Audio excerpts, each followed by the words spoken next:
Good afternoon, everyone. Welcome to today's July 27th TEA LEA webinar. My name is Derek Collinsworth with the Texas Education Agency, Division of Special Education Programs. I'll be your host today. We're going to start here in just a couple of minutes. Just want to give everybody a chance to get in and get settled.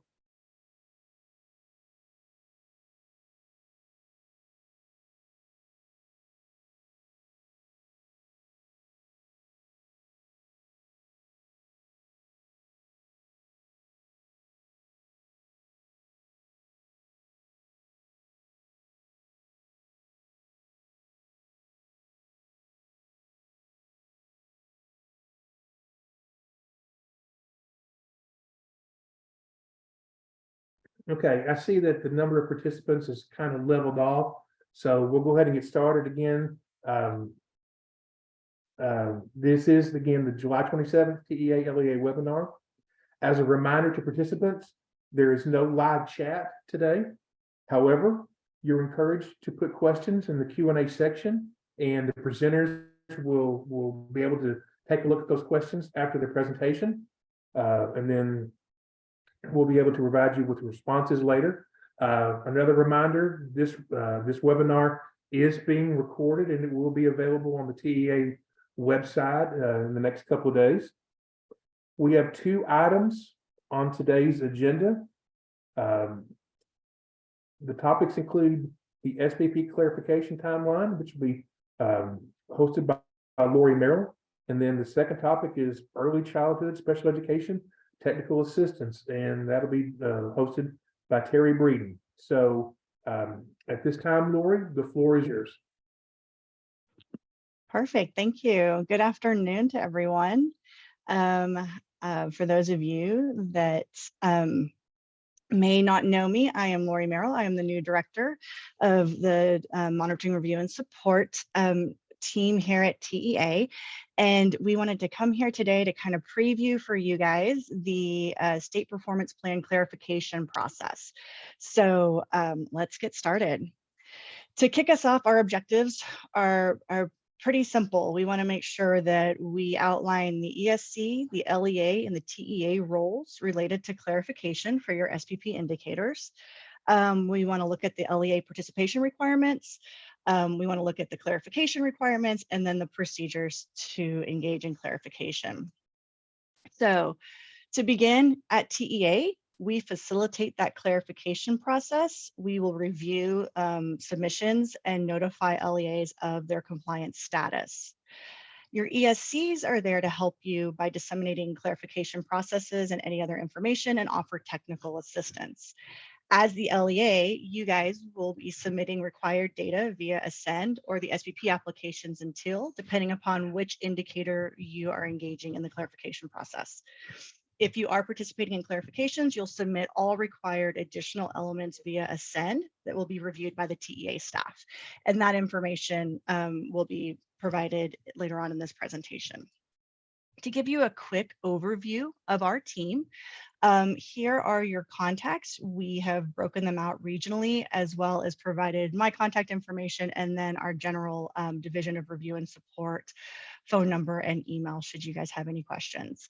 But if you run into an issue, a concern, as you're working your way through the process, need assistance, please feel free to reach out to the manager that's assigned to your region and they'll be happy to assist.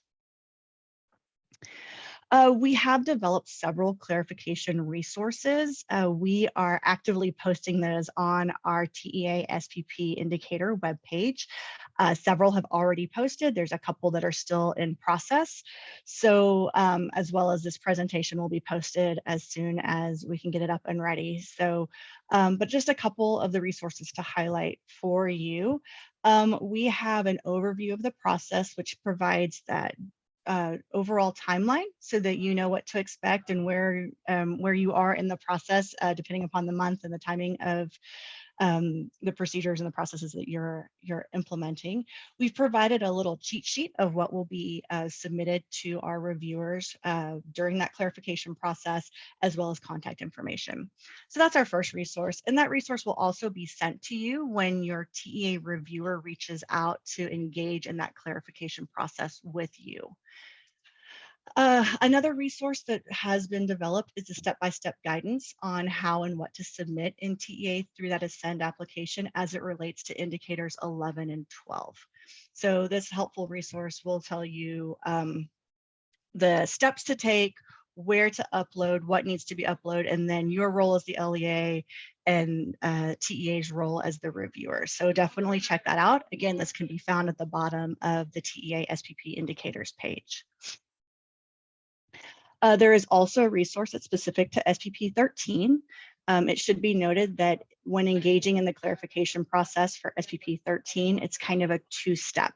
So not only will you upload information into the SPP TEAL application, you will also be uploading the various documents and requested items into the Ascend application as well.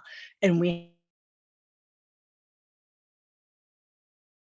have more detail on a future slide related. We're hanging out right now in that July to August timeframe where you guys are working to get those SPP 11 and 12 submissions in by the deadline. And then in the next couple of weeks, you'll be working on getting those SPP 13 submissions taken care of and certified. Once all that process is completed and all the indicator information has been uploaded via TSDS for 11 and 12 and via the SPP TEAL application for SPP 13, the information comes to our data team, we review it, and we determine which LEAs did not certify at 100% for 1, 2, or all of these indicators. Around August 25th, you will receive a notification from our team letting you know that the clarification window has opened. In that email, there will also be a discussion as to when that submission window begins and ends, what needs to be submitted, the steps to engage in, the various processes, applications to utilize, and your contact that you'll be working with during that clarification review process. We collect all that information, and then once that September 12th window closes, we spend the remaining days in September reviewing that information, getting it through our data team, and those final status of SPP certification, those are sent out in October. So in October, we will send out notice to your LEA if you did not meet that 100% expected compliance as an LEA. So hopefully this gives a nice overview so you know when to expect communication from us, when the various windows of submission are open, and next steps.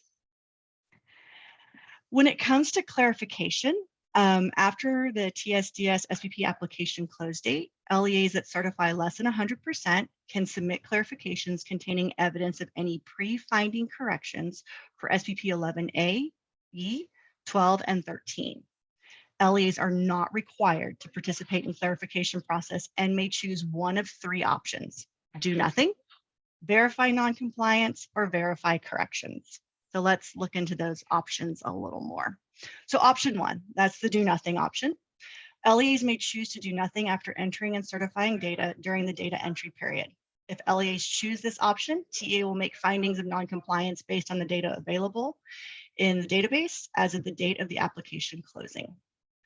Option 2, verify non-compliance. LEAs may choose to review submitted data, determine no updates to data entry are needed, and/or determine no documentation of corrections for potential non-compliance using the 2-prong criteria of the OSEP memo are available.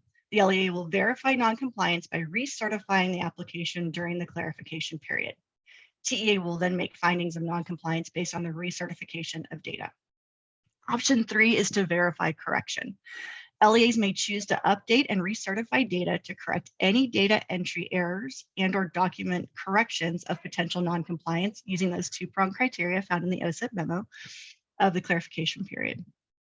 TEA will review recertified data to determine whether the data demonstrates non-compliance or whether corrections of potential non-compliance using the 2-prong criteria have been completed.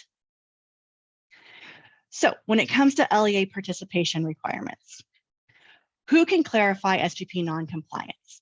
Every LEA who does not certify at 100% is eligible to participate in the SPP clarification process. What you should expect. You should expect to verify and, if applicable, update the points of contact, email addresses, and phone numbers in Ask TED. We recommend that everyone do that now.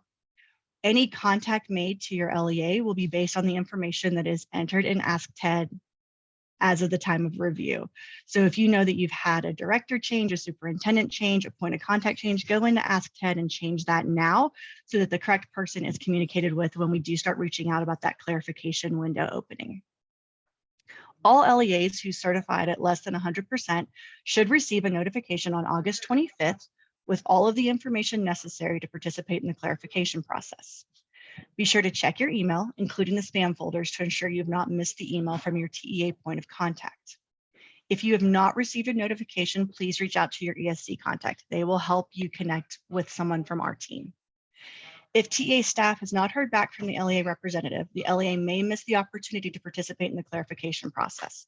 So if August 25th comes and goes and you haven't heard from us and you know that you certified less than 100%, please reach out, connect with your ESC, or connect to that regional manager listed on that beginning slide, and make sure that we have your correct contact information so that you have the opportunity to participate in clarification. All right, clarification requirements. Every LEA must submit procedures, training evidence, self-monitoring plan, the SPP verification workbook, and a school calendar. We'll have a little bit more on each of these as we advance the slides. So your TEA point of contact will provide your LEA with the requirements for each applicable state performance plan that the LEA intends to clarify. All supporting clarification documentation submissions for SPP 11A, 11B, and 12 must be done via the Ascend application in Teal. Please note that SPP 13 individual student data is submitted in the SPP application in Teal. Then additional information for SPP 13 clarifications will be submitted in Ascend. And your TEA reviewer will help you walk through this and make sure that you have the information entered in both applications found in Teal. If your TEA point of contact has questions about the submissions, they will reach out to request additional clarifying information. Participation in the clarification process does not guarantee that the non-compliance is resolved. All submissions will be reviewed, and then LEAs will be contacted in October if non-compliance has been determined. So, clarification requirements for SPP 11A and B. You will submit that student-specific correction. You will utilize the SPP verification workbook. The SPP verification workbook. You'll fill out only the tabs relevant to the LEA's clarification process. This workbook can be found in the Ascend Texas application. They're going to be uploaded, and you can click on it, download it to your desktop, enter the information, and then re-upload it as a file for your reviewer to access. Your reviewer can also provide you a hard copy if you run into any issues downloading it from the Ascend application. You'll also be asked to provide training artifacts related to the specific SPP training that the LEA is trying to clarify. So if you are less than 100% on SPP 11 and you've provided staff development or PD on that, we'll be asking you for those training artifacts indicating that you have provided additional training on the SPP that was certified at less than 100%. Those artifacts could be the presentation agenda, handouts, sign-in sheets, anything that provides the information necessary to help us review that clarification. A self-monitoring plan for the specific SPP that the LEA is clarifying will also be uploaded. That could be an evaluation tracking system, logs, evidence of implementation. The self-monitoring plan should be responsive to the root cause of the potential non-compliance. The current compliance evidence for the specific SPP the LEA is clarifying, clarification attestation of sustained compliance following the last instance of non-compliance and training. So we have some help ticks there just to help remind everyone that SPP 11A refers to the FIIE report completion timeline, so that 45 school days from signed consent. And then that SPP 11B refers to the initial ART timeline, that 30 calendars from the report date. The LEA should refine and submit procedures that are responsive to the root cause of the non-compliance. For example, If an LEA is found to be non-compliant due to missing TSDS data upload dates, the procedure and self-monitoring processes should be aligned to meeting that data submission guidelines. So what we're asking there is that any procedure that you submit as your documentation for that clarification, any artifact that you share, that it addresses what you and your team have determined was the root cause for the delay and the certification of less than 100% compliance. When it comes to SPP indicator 12, the documentation to be submitted is similar to SPP 11. So you'll have that student-specific correction, the training artifacts for the specific SPP that the LEA is clarifying, the self-monitoring plan for the specific SPP that the LEA is clarifying, that current compliance evidence for the specific SPP that's being clarified. And again, SPP 12 is measuring the % of children referred by Part C prior to age 3 who are found eligible for Part B and have an IEP developed and implemented by their 3rd birthdays. Clarification requirements for SPP 13. So on that student-specific correction, while it's all the same artifacts and evidence that you'll be submitting for review, on that student-specific correction, LEAs must enter the individual student corrections and clerical errors into the SPP application that is housed in Teal. So those of you that have done this before, you know that once clarifications open, there's an extra set of screens, an extra set of text on the various screens where you can enter in any clerical errors that need to be fixed or any student level data. So you'll still need to do that in that SPP 13 application, in addition to completing that SPP verification workbook. So it's kind of a 2-step for SPP 13, since they are in 2 separate systems still. You'll submit training artifacts, that self-monitoring plan, and then that current compliance evidence as well. An important note about procedures. Again, we read this earlier, but just to reiterate, the LEA should refine and submit procedures that are responsive to the root cause of the non-compliance. I also want to draw your attention to the fact that we're asking for your procedures that have been revised, not policies. We're fully aware of the fact that policies take a little bit of time to revise and to get before the board and approved. So we are asking for you to show us the procedures that are going to address that root cause of non-compliance. Clarification submission procedures. So uploading that clarification requirement in Ascend, you're going to select that 2023-24 school year dropdown at the top of the ribbon in the Ascend dashboard. You'll access the dashboard, scroll down to the bottom, and you'll see a file transfer section. We also call that a file transfer widget. So just be sure to look for that area, and then you're going to select your LEA in the dropdown. You'll select the document type supporting documentation and then add the documents that you want to upload to be reviewed. When it comes to naming and uploading those files, to ensure that we find all the pieces and that we can link them to those areas that are required and those artifacts that are required to complete this review, we're asking LEAs to be very specific in their naming feature, in their naming function of the files. So as you can see, procedures, if it's your SPP 11 procedures, you put 2023 SPP 11 clarification procedures. This helps us get our eyes to it. If you've ever been in that file section of the Ascend dashboard, you can see that all files that have ever been loaded are all listed there. So this makes sure that we see it, we account for it, and that we access it in a timely manner to ensure that we don't delay the clarifications process or overlook clarification documentation. A note about the school calendar. If you are submitting clarifications for 2 or more of the indicators, you only have to submit one calendar. If you're only submitting clarification documentation on one indicator, then we are asking you to name it with the indicator that you're submitting. But if it's for all, you can just name that 2023 SPP all clarification school calendar, and we'll know how that links to it all. Submissions and what to expect. So once the LEA submits the clarification requirements via Ascend, the TEA reviewer will communicate that they have received the submissions. So we're going to send you an email and say, hey, we've got your uploads, we've got your data, we're now in the process of reviewing them. Additionally, the TEA reviewer will communicate with the LEA if they need additional clarification data or if there's any questions on what has been submitted. In order to successfully complete the clarification process, all requested submissions must be uploaded into Ascend during the submission window. So that runs from August 28th to September 12th. No submissions received after 9/12 will be accepted.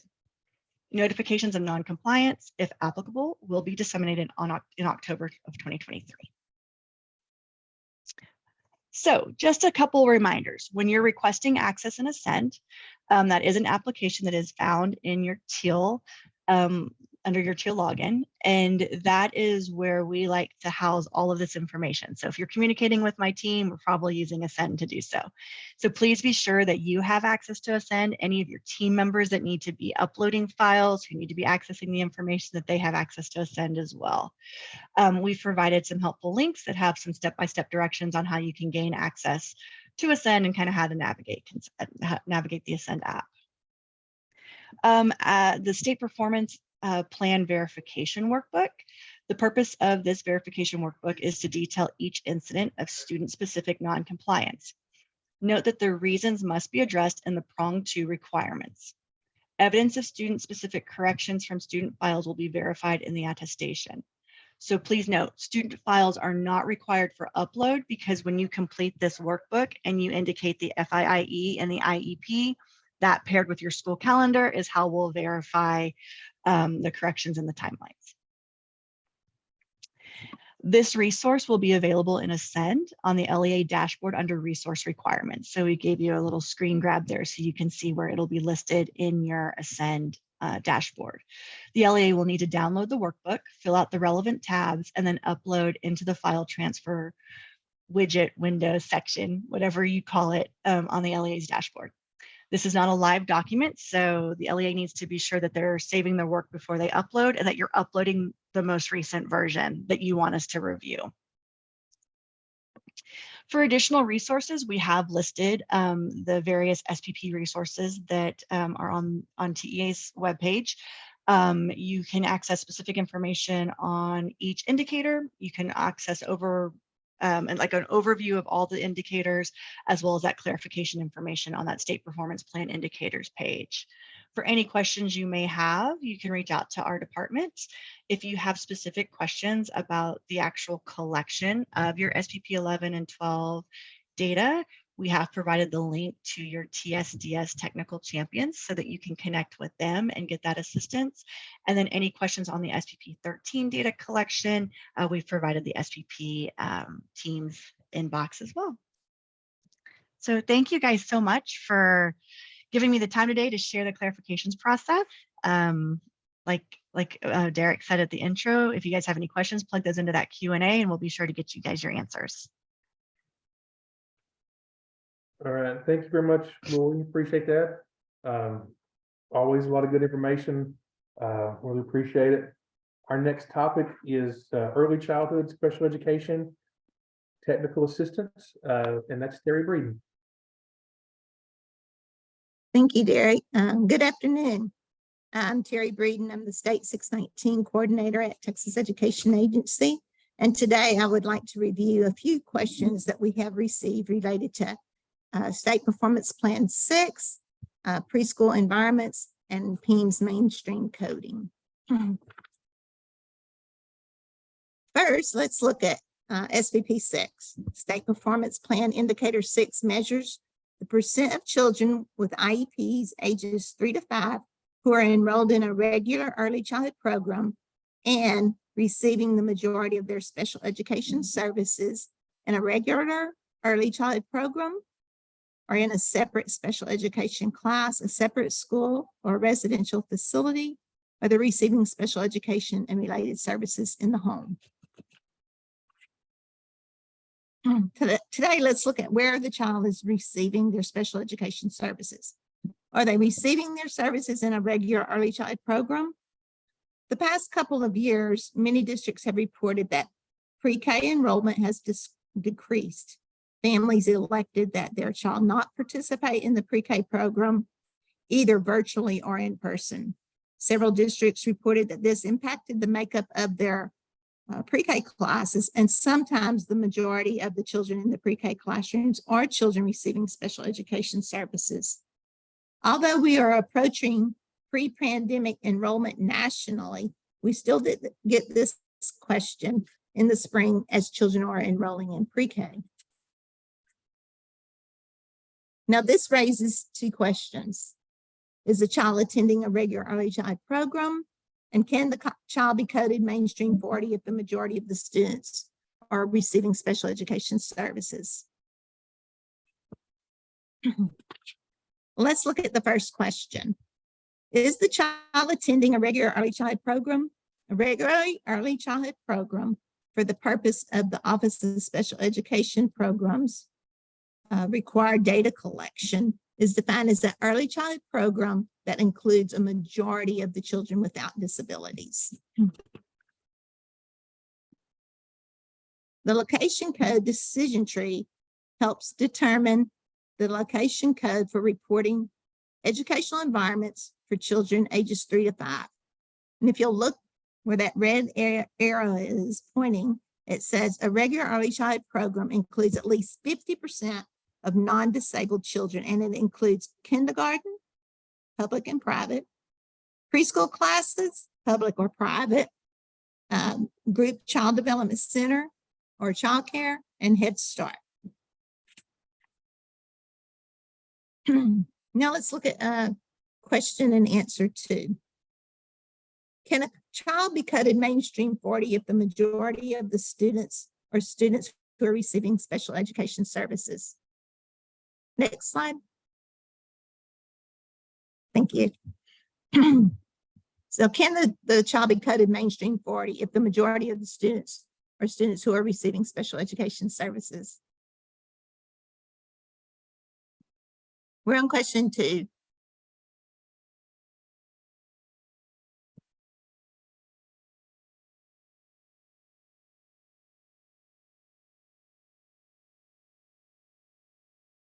So the answer is a preschool age student who meets eligibility requirements for pre-K and special education services is receiving special education services in the pre-K classroom, may be coded mainstream provided that the majority of the students in his or her class are students who are not receiving special education services.